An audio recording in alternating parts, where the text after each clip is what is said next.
There it is, y'all. Donald Trump immediately demeanor went stone cold as blank stated, he raped me. Right there. Donald Trump raped me. Blank said what? As Donald J. Trump had raped her along with Jeffrey Epstein together.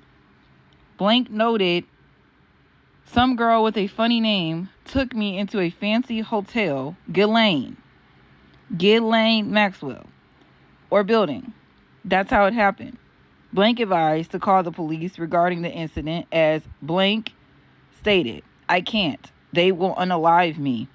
On Christmas Day, Blank contacted Blank, stated she had in fact called the police about what they had talked about, and she had done good. And I don't know what happened until 2000. They did not hear from her until 2000.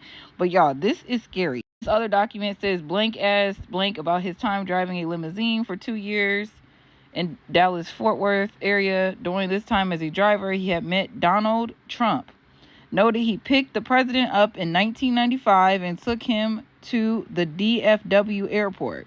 Blank reported some of the things President Trump had spoken about during the ride while on his cell phone. It says right here, he raped me. He took me into a fancy hotel or a building. That's how it happened. And this man happens to be the president.